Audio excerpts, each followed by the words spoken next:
Hello, I'm Stu Fisher and welcome to the Yellow Couch, wherever and whenever you're watching. This week has been all about relationships, with recent news earlier that British Lebanese lawyer, activist and author Amal Alamuddin married a man who many considered, at least up until Monday, to be the world's most eligible bachelor, George Clooney. In other news, rates of depression in middle-aged single women has skyrocketed this week. Also, speaking of The Bachelor, in the space of less than 1 week, Blake Garvey from Channel 10's show The Bachelor proposed to and broke up with Samantha Frost, leaving the winner of the reality TV show devastated. But ladies, now Blake is single again, he could be all yours. All you need is 23 friends, a few hot tubs and a shitload of roses. And lastly, the US has praised Australia for Abbott's decision to launch strikes against the Islamic State, pushing us ever closer to another all-out war. Let me just say, I never thought I would see the day when I wished that a strike meant a picket line and a bit of creative chanting. What do we want? No war! When do we want it? Well, before the first airstrike would have been nice.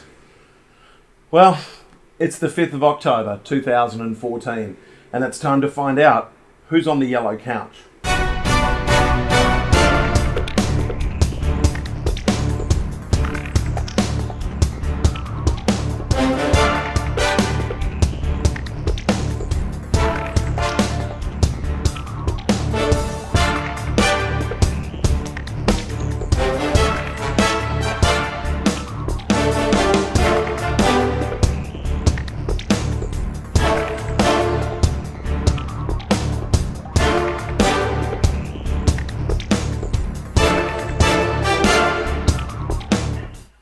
Welcome, ladies and gentlemen, to the second episode of the Yellow Couch.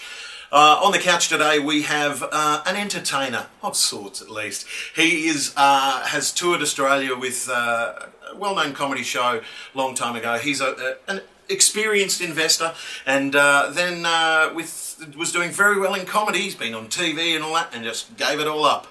But he's here to tell his side of the story. Ladies and gentlemen, please welcome to the couch, Nish! Yay! Thank you. How are you, my friend? Very, very good.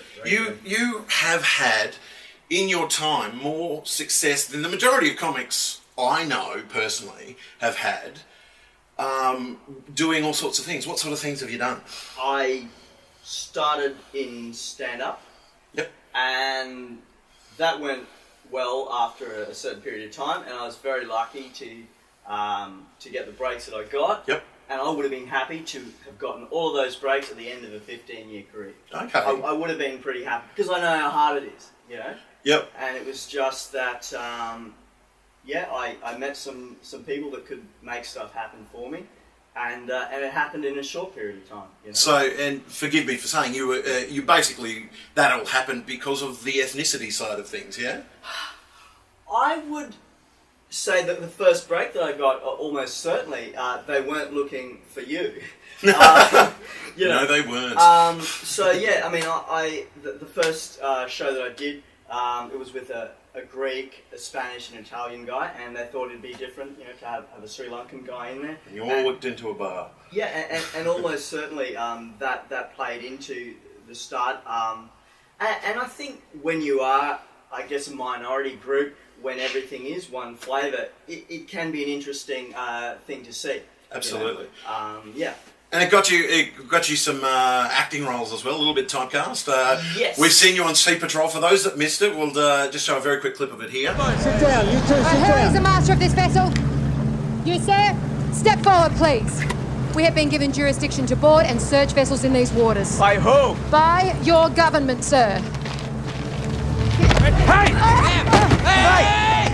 My God, solid acting. That was a hefty push. Yeah, it was good to work with Australia's favourite white lady and push her. I think Absolutely. I think I did a lot for race relations with that clip. Absolutely. Now, you were doing really well. Why'd you quit? Yeah. Well, the funny thing about that, Stu, in show business, and you know, you meet a lot of jealous people, like every other job. And I met someone, I toured with someone so jealous that I had to take about 6 years off. Yeah, You did. And that's life, you know.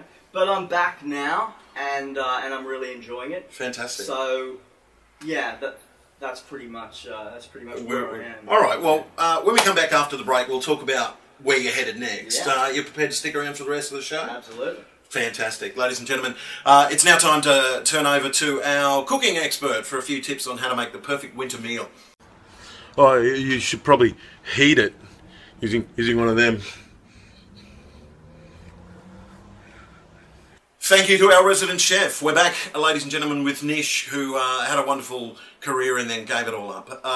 But now he's back. He's back after 6 years. You took off. I think it's like I did stuff for a year, but really it was just so I could visit my girlfriend and Fantastic. work. That's a very long booty call. Yeah, you know, it was. I think I just wasn't ready to admit that I was quit. Okay. And so look, I was still doing it while I was quit. I think when you stop writing jokes in comedy, you've quit. Yeah. So I was still turning up. I was appearing on some TV shows, Okay. but I had quit. And that's when I knew I actually need to quit, because I was taking really cool positions that people that still had dreams would have loved to have taken. And I was like, man, I'm stealing jobs now. Yeah. You know? Well, they're being outsourced. That's what it was. Yeah, well, trust me, don't worry about me. My dreams died a long time ago. Business. So what now? You're back. I know you've done some gigs in a lot of the open mic rooms. Yeah. You're getting a little bit of paid work as well. I haven't Now what? started. No, I haven't started any paid work. Okay. Yet. I'm just starting to love it again. Okay, So great. what's important for me is writing new jokes all the time, the creativity, getting better at performing.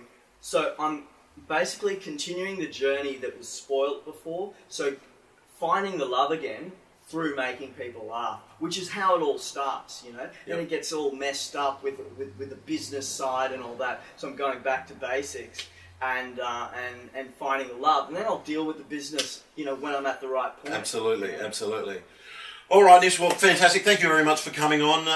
And ladies and gentlemen, before we finish tonight, our musical act is a wonderful act around Brisbane. He's what I call a triple threat. He's a singer, he's a comedian, and trivia as well. So Al-Gibson will be coming up in just a short break. Nish, thank you very much. Before we go, though, I do have one question for you.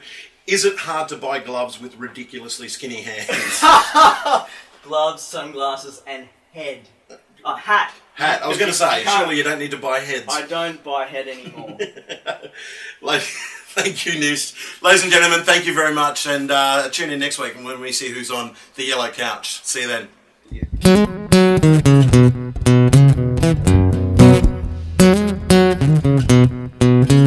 Well, the truth